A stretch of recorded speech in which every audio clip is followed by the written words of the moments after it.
पहले बच्चों question number 2 को देखिएगा और क्वेश्चन नंबर 2 से आपको बिल्कुल कॉन्सेप्ट जो है वो क्लियर हो जाएगा।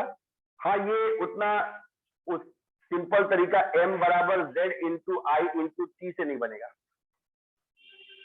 ये जो है वो m बराबर z इंटू आई इंटू टी से नहीं बनेगा।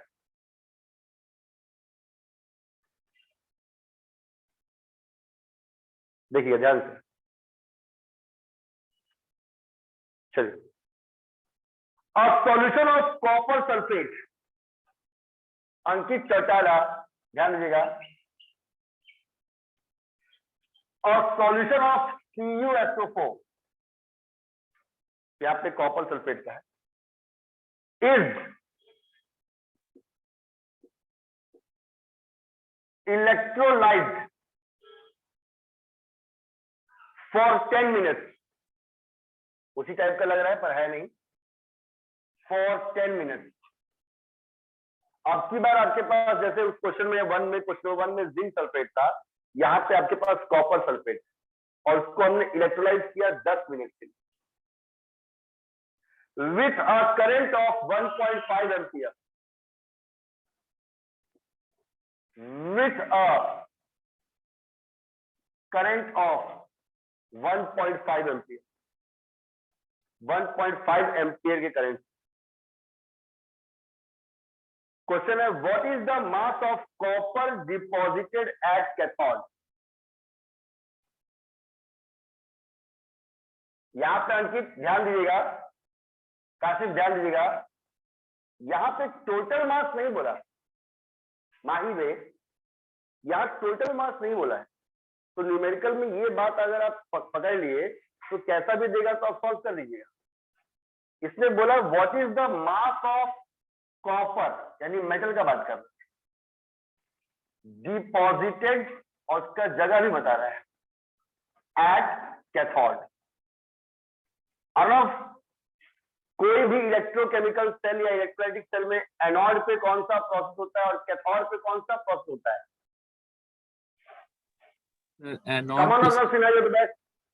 सर एनोड पे सर नेगेटिवली और फिर कैथोड पे पॉजिटिवली चार्ज होता है, पर एनोड के ऊपर प्रोसेस कौन सा होता है?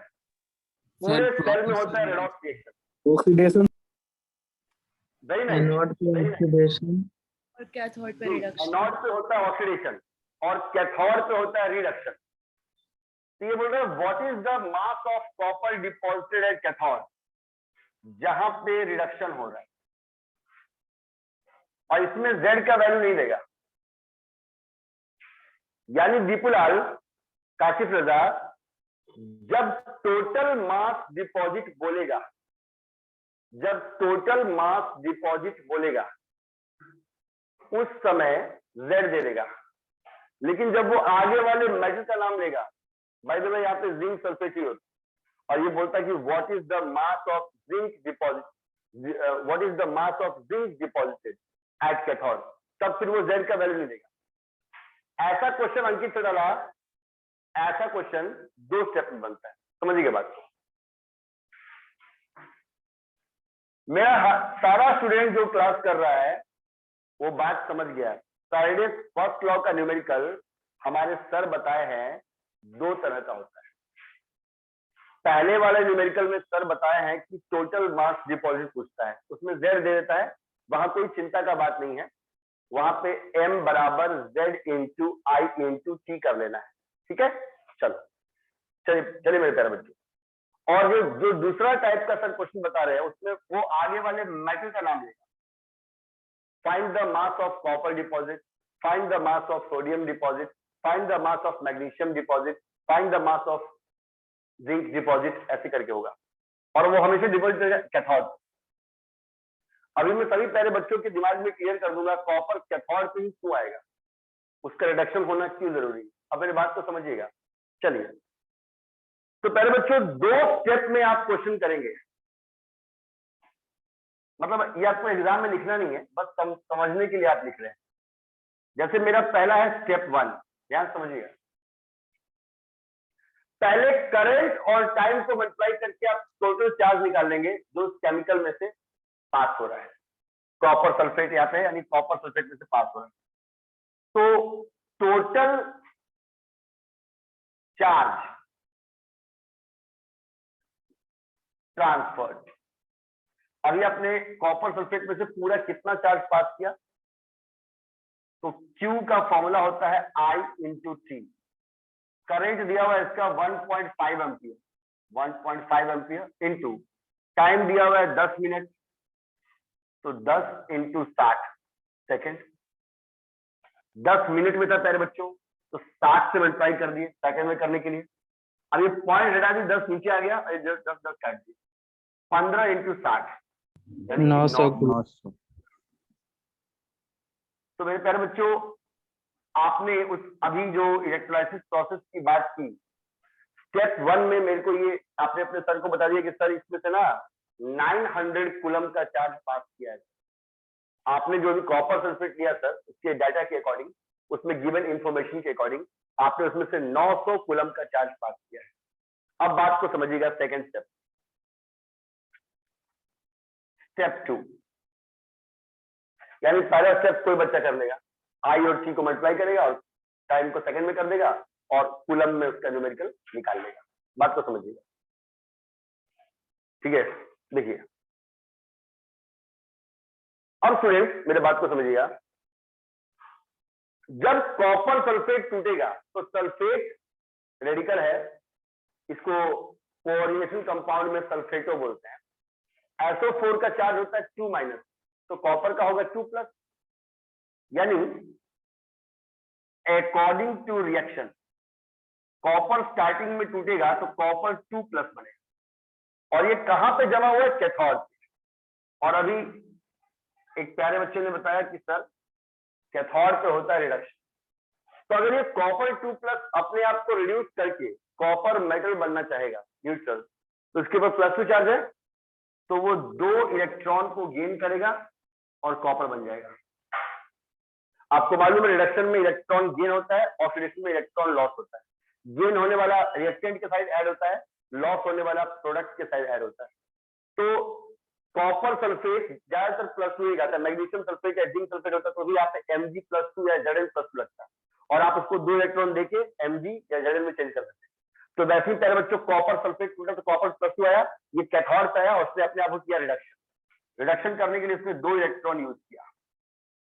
अब देखिए, तो जानते हैं पहले बच्चों इसका टोटल चार्ज कितना हो गया? 2 into Faraday's constant F। Total copper के रिडक्शन में कॉपर मेटल जमा करने के लिए क्या, कॉपर मेटल ये 1 मोल ऑफ कॉपर मेटल जमा करने के लिए उसको 2F का चार्ज लगेगा।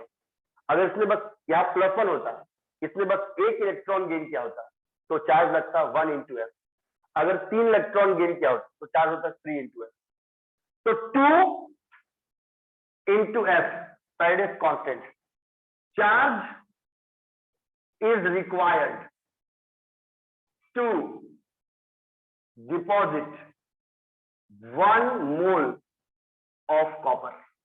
इस रिएक्शन से मालूम पड़ता है मेरे प्यारे बच्चों, इस रिएक्शन से मालूम पड़ता है कि 2 इंटू F जितना इलेक्ट्रॉन गेन करेगा अंकित चौटाला रिडक्शन के दौरान, उतना फैराडेज कांस्टेंट से मल्टीप्लाई हो जाएगा। अभी नोट में बता देंगे फैराडेज कांस्टेंट का वैल्यू क्या आया। 2 गुना F, इतना चार्ज अगर वो कोई केमिकल में से पास, कॉपर सल्फेट में से पास किया जाए तो वो 1 मोल ऑफ कॉपर को जमा करता है कैथोड। 1 मोल ऑफ कॉपर का भार 63.5 ग्राम होता है। फिर देखिए, स्टेप 1 में कोई तरह का टेंशन नहीं है आपको प्यारे बच्चे। स्टेप 1 बस बताता है कि Q निकाल लीजिए I इंटू टी करके, करंट और टाइम को मल्टीप्लाई कर दीजिए, आपका आ जाएगा कूलम में कितना हुआ, चार्ज कितना हुआ। फिर स्टेप 2 में आपको बताना है कॉपर सल्फेट टूटता है कॉपर 2+ और सल्फेट का होता है -2, तो ये दोनों बैलेंस रहते हैं।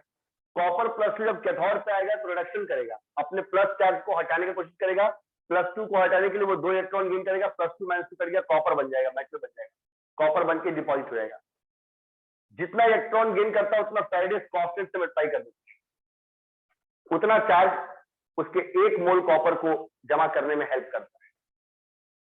चलिए अब ध्यान दीजिए पहले बच्चों,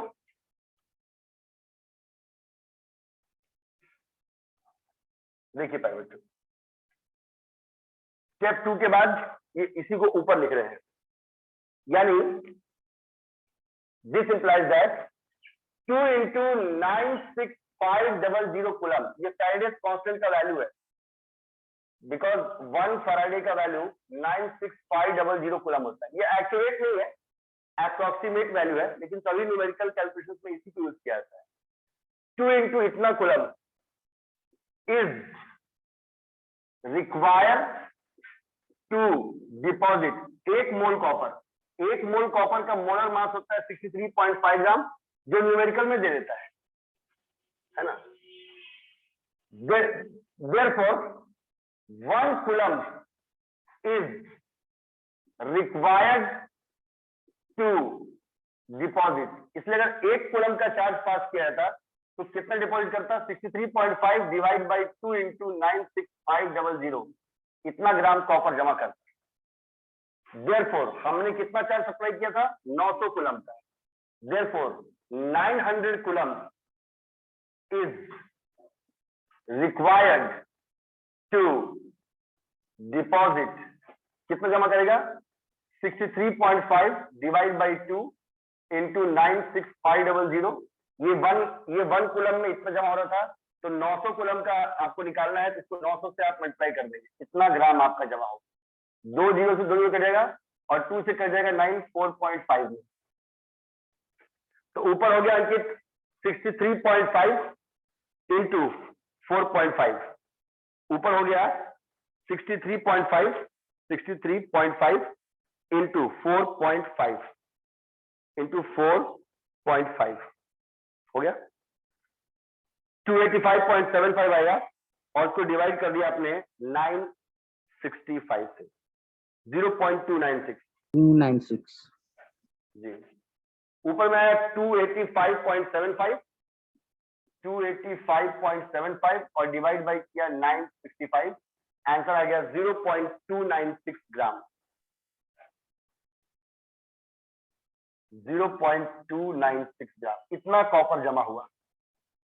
फिर समझिएगा, जो भी आपको मेटल देगा उसका जितना चार्ज होगा उतना इलेक्ट्रॉन वो गेन करेगा, और तब उसका 1 मोल जमा होगा। 1 मोल का भार उसके मोलर मास के बराबर होता है। बाय द वे यहाँ पे अगर मैग्नीशियम होता ना, अगर यहाँ मैग्नीशियम होता तो ये मैग्नीशियम जमा होता, उसका भार था 24 ग्राम। तो फिर जितना इलेक्ट्रॉन गेन करता है वो फैराडेस के कांस्टेंट वैल्यू के साथ मिलता जाता है, उतना चार्ज सप्लाई करने से 1 मोल जमा होगा। तो यहाँ पे 2 इंटू इतना 96500 जो फैराडेस कांस्टेंट का वैल्यू है, उतना चार्ज सप्लाई होने से 63.5 ग्राम कॉपर जमा हो सकता है। यहाँ से आपको वो यूनिटरी मेथड का रिलेशनशिप मिल गया। फिर आपने 1 कूलम का निकाल दिया, उतना जमा हुआ, और 1 कूलम का निकालने के बाद जितना भी कूलम आपने सप्लाई किया था उसका निकालना होगा 900, 600, 800, उससे मल्टीप्लाई कर देंगे।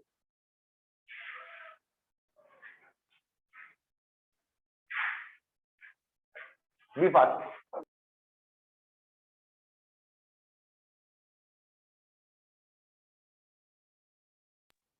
समझ में आया माही? हाँ सर। चलिए एक और बना लेंगे तो पक्का परफेक्ट हो जाएगा। उसके पहले एक बात है वो नोट में लिखिए, उसके बाद क्वेश्चन नंबर 3 बनाएंगे।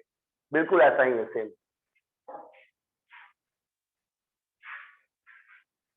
जितना इलेक्ट्रॉन रिडक्शन के टाइम गेन होता है उतने को फैराडेस कांस्टेंट से मल्टीप्लाई करने पे मालूम पड़ता है कितना चार्ज सप्लाई किया तो कितना ग्राम जमा हुआ।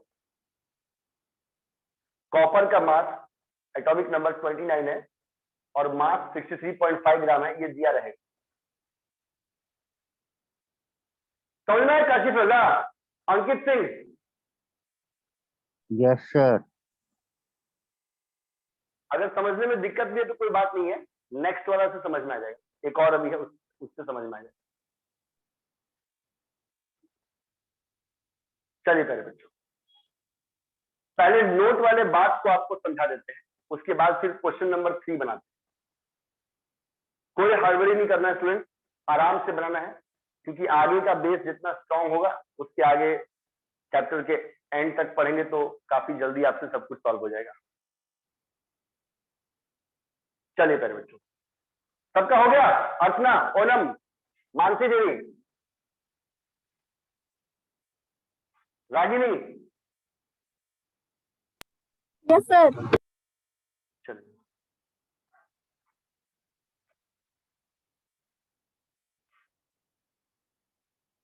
फाइनल कैलकुलेशन ये आया 63.5 divide by 2 into 96500 into 900 285.75 by 965 है 0.296 ग्राम आया।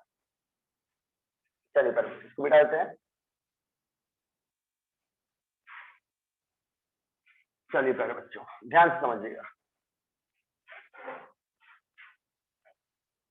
अब देखिए प्यारे बच्चों, नोट में पहले हम क्लियर कर लेते हैं कि फ्राइडेज का कांस्टेंट क्या है। जब फ्राइडेज का कांस्टेंट डिराइव हो रहा था तो माइक पूछा गया फ्राइडेज की आपका कांस्टेंट क्या है, तो बोला आपको एक इलेक्ट्रॉन का चार्ज मालूम है। हम पूरा एवोगैड्रोस नंबर के बराबर पूरे 1 मोल इलेक्ट्रॉन का चार्ज निकालेंगे। यानी आपका जो F है फैराडेस का दिया हुआ कांस्टेंट नंबर, तो अपने नाम पे जैसे एवोगैड्रोस ने 6.022 इंटू 10 का पावर 23 को अपना नाम दिया एवोगैड्रोस कांस्टेंट, वैसे इन्होंने भी अपना नाम दिया Faraday's constant is equal to total charge of complete 1 mole of electron.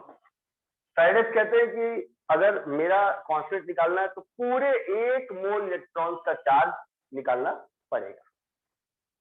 Total charge of complete 1 mole of electron. ध्यान दीजिएगा प्यारे बच्चों।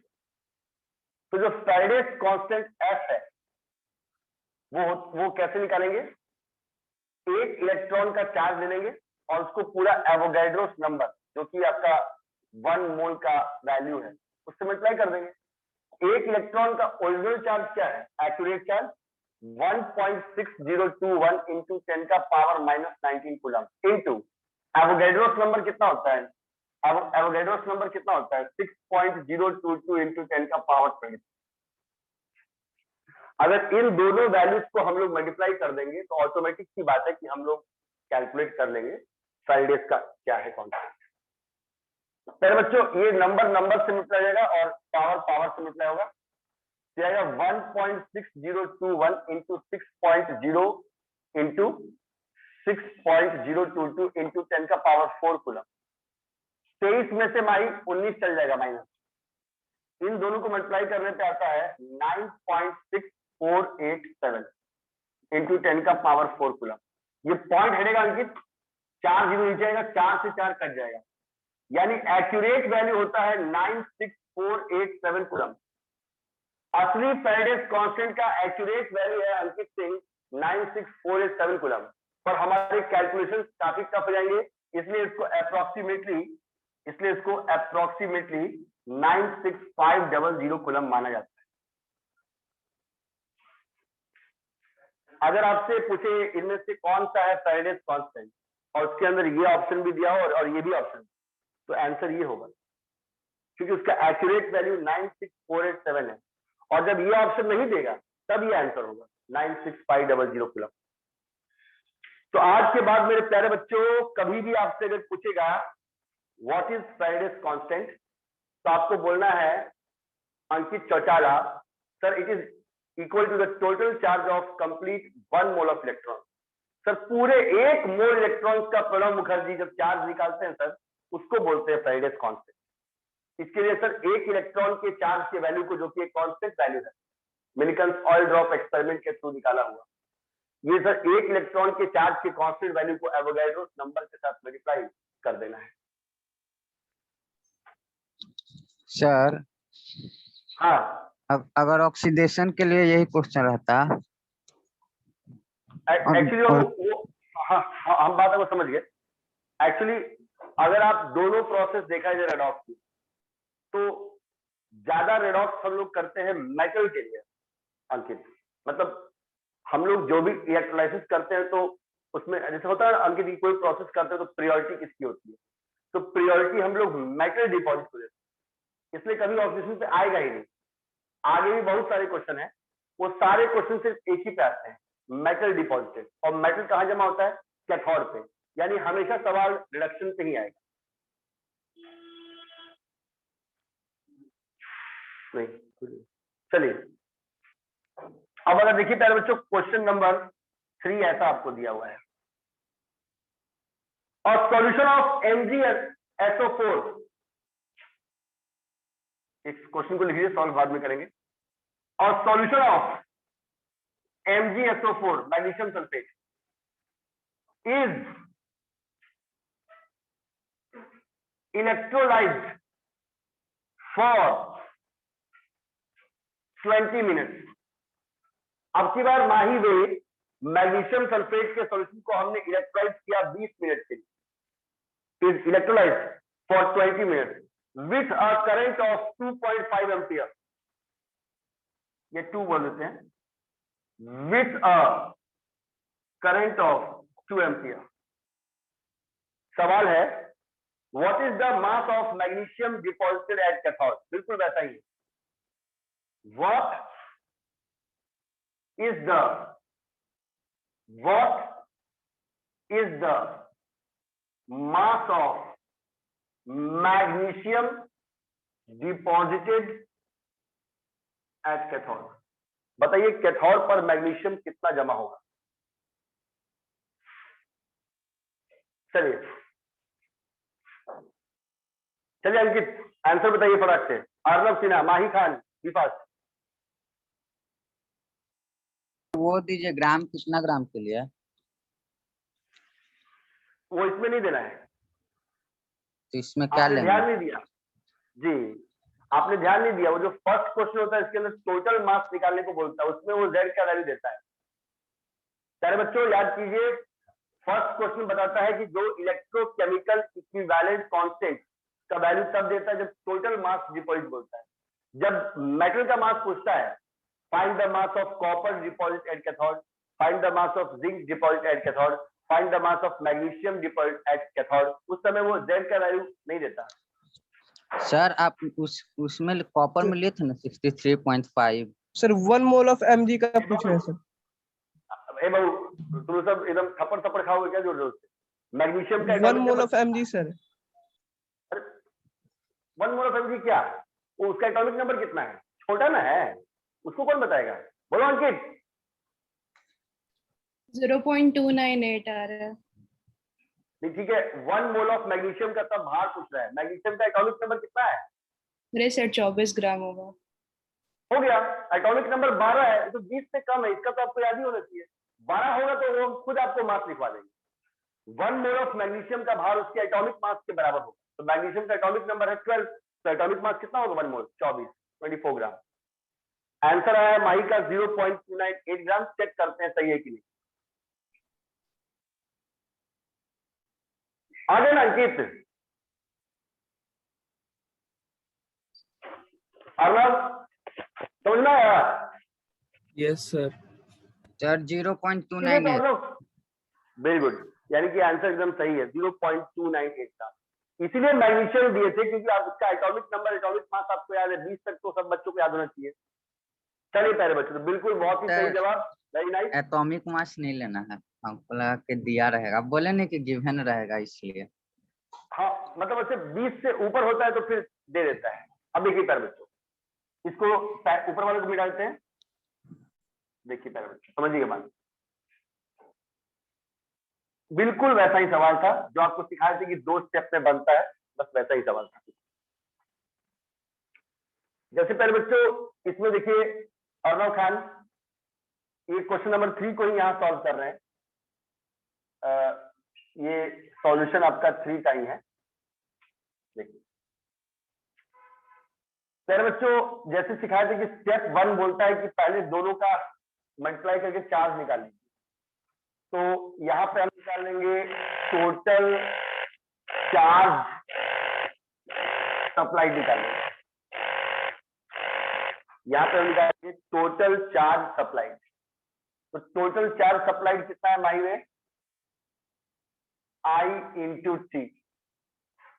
तो I इंटू टी कितना हो गया भाई? I हो गया आपका करंट 2 एम्पियर और टाइम हो गया 20 इंटू 60 सेकेंड। 20 मिनट था, 60 से मल्टीप्लाई कर लिए है ना, तो हो गया 2 टू 4 फिर 24 2400 कूलम। हमने जो चार्ज सप्लाई किया वो 2400 कूलम है। ये स्टेप 1 हो गया। और स्टेप 2 में सिखाया था कि जो भी टूट के मैग्नीशियम पूछा है तो मैग्नीशियम पे होता है +2 और सल्फेट पे होता है -2, यानी ये भी जब एट कैथोड जाएगा, कैथोड पे टूटेगा तो Mg+2 में टूटेगा, रिडक्शन करने के लिए 2 इलेक्ट्रॉन लेगा और बन जाएगा मैग्नीशियम। यानी यहां भी चार्ज कितना आया 2 × F, यानी कि 2 × 96500 कूलम ऑफ चार्ज डिपॉजिट। इतना अगर हम लोग चार्ज सप्लाई करेंगे तो वो 1 मोल ऑफ इतना अगर हम लोग चार्ज सप्लाई करेंगे तो वो 1 मोल ऑफ मैग्नीशियम जमा करेगा। 1 मोल मैग्नीशियम का भार 24 ग्राम होता है प्यारे बच्चे, एटॉमिक मास के बराबर। हाँ बोलिए सर, हम लोग Mg+2 इधर ही 2 इलेक्ट्रॉन क्यों ऐड कर रहे हैं? उधर प्रोडक्ट के साइड भी तो हो सकता है ना। इसमें लिखा है कि what is the mass of magnesium deposited at cathode. और कैथोड एक ऐसा सेल का टर्मिनल है जिसमें सिर्फ रिडक्शन होता है। एनोड पे होता है ऑक्सीडेशन, जिसके अंदर इलेक्ट्रॉन उधर जा सकता है। कैथोड पे हमेशा रिडक्शन ही होगा, यानी हमेशा इस साइड होगा। अब आप खुद सोचिए, यहाँ चार्ज +2 है और वहां का चार्ज 0 है। अगर आप उधर 2 इलेक्ट्रॉन जोड़ देंगे तो बैलेंस कैसे होगा? इधर का +2 हो जाएगा, उधर का -2 हो जाएगा, बैलेंस नहीं होगा। लेकिन जिस तरफ +2 है वही साइड आप 2 इलेक्ट्रॉन जोड़ देंगे तो +2 से -2 कट जाएगा और वो बन जाएगा 0, बराबर हो जाएगा। इधर जोड़ेंगे तभी चार्ज बैलेंस होगा, मैग्नीशियम आपको तभी मिलेगा। तो पहले बच्चों, अगर 1 कूलम ऑफ चार्ज का पूछा जाए, 1 कूलम चार्ज कितना डिपॉजिट करेगा, तो 24/2 × 96500 ग्राम। और आपका पूरा चार्ज आया है 2400, ठीक है। दिस इंप्लाइज दैट अगर पूरा 2400 कूलम का चार्ज हम सप्लाई करते तो हमको कितना मैग्नीशियम मिलता, कितना मैग्नीशियम डिपॉजिट होता कैथोड के ऊपर? 24/2 × 96500 × 2400 ग्राम। 2 0 से 2 0 कट जाता और ये ऊपर कट जाता 12, यानी पहले बच्चों ऊपर में आ गया 12 × 24, ऊपर में आ गया आपका 12 ऊपर में आ गया आपका 12 × 24।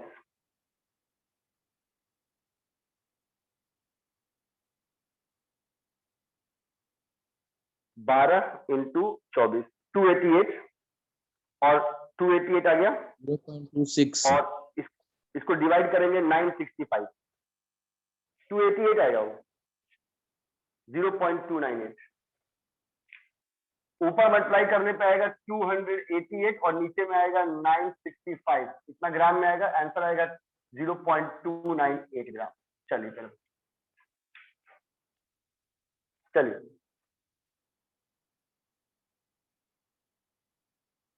सबका हो गया। यानी हर बार वो 2 स्टेप में आपका बनेगा। स्टेप 1 में पहले उस बच्चे को पूरा चार्ज सप्लाई करना होगा।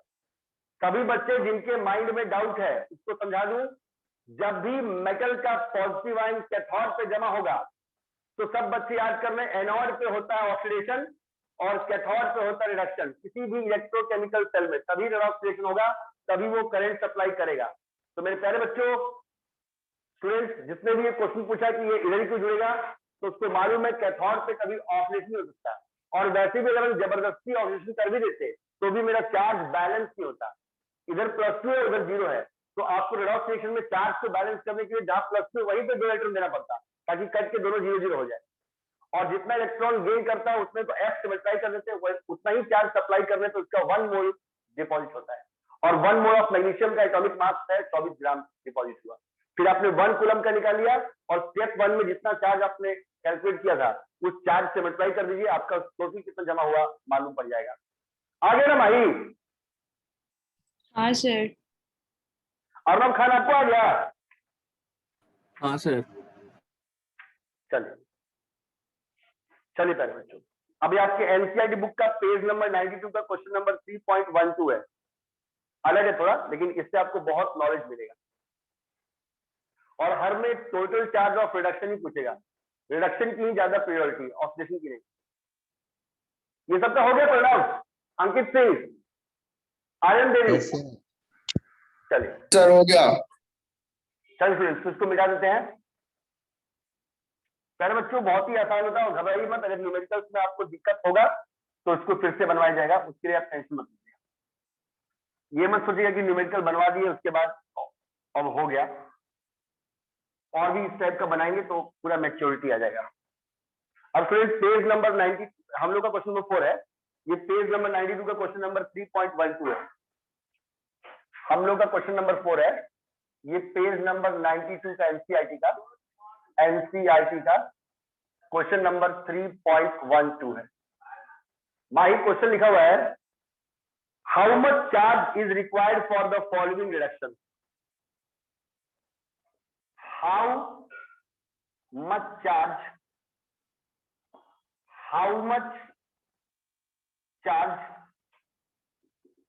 is required for the following reduction। बताना है कि कितना चार्ज हम लोग रिडक्शन करने के लिए यूज करेंगे। उसमें पहला है 1 मोल ऑफ एल्यूमिनियम 3+2 एल्यूमिनियम। ये वाला सवाल है कि अगर 1 मोल, ध्यान दीजिए अंकित, अगर 1 मोल एल्यूमिनियम 3+ है और उसको बना देना है एल्यूमिनियम, उसको रिड्यूस करके बना देना है एल्यूमिनियम, तो बताइए इसमें कितना चार्ज लगेगा। आप ही लोग देखिए बच्चों, रिडक्शन करना है, एल्यूमिनियम के ऊपर 3+ है और ये बन गया एल्यूमिनियम, तो +3 0 कब होगा, जब वो 3 इलेक्ट्रॉन गेन करेगा। तो इसका टोटल चार्ज कितना हो गया रिडक्शन का, 3 × F, यानी 3 × 96500 कूलम। तो आंसर आप निकाल लेंगे 00, 3 5 15, 3 3 18 + 1 19, 327 + 1 28, 289,500 कूलम। बी देखिए, 1 mole of copper 2+2 copper, 1 mole of copper 2+ बन गया कॉपर। तो प्यारे बच्चों जब आपको निकालना है 2F। चार्ज ऑफ रिडक्शन, तो कॉपर 2+ कॉपर में बनेगा विशालची, तो उसके लिए 2 इलेक्ट्रॉन गेन करेगा, तो उसका टोटल चार्ज कितना हो गया माही वे, टोटल 2F। चार्ज हो गया 2 × F। अब अपने आप कर लेंगे, 2 × 96500 कूलम, अपने आप कर लेंगे। अब देखिए अगर यहां मोल बदल देगा, अगर यहां मोल बदल देगा, जैसे कर दिया 5 मोल्स ऑफ मैग्नीशियम +2 बन गया मैग्नीशियम। अब यहां पे दिक्कत हो गया, 1 मोल में कोई दिक्कत नहीं हुआ, अब एक ही बार 5 मोल तक, तो यहां पे माही बदल जाएगा। तो एक मैग्नीशियम 2+ रहेगा तो वो 2 इलेक्ट्रॉन गेन करेगा तो मैग्नीशियम बन जाएगा। तो चार्ज हो जाएगा, मतलब 1 मोल के लिए चार्ज हो जाएगा 2 × F, तो यहाँ 5 पूछ रहा है 5 मोल्स के लिए, तो 5 × 2F यानी कि 10 × F, यानी कि 96500, एक और 0 000 कूलम है अंकित। Yes sir.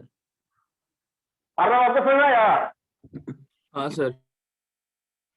जब भी माही टोटल चार्ज ऑफ रिडक्शन पूछेगा तो जितना उसका स्टार्टिंग में चार्ज होगा और वो जितना इलेक्ट्रॉन गेन करेगा उससे F से मल्टीप्लाई कर देना है।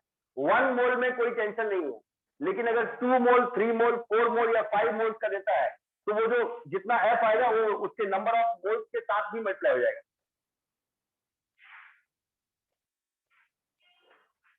सबका हो गया? हाँ सर। Yes sir. बहुत ही आसान है। और इसका लास्ट क्वेश्चन देखिएगा, 4 क्वेश्चन है, 3 हो गया, और एक इसका लास्ट क्वेश्चन देखिए।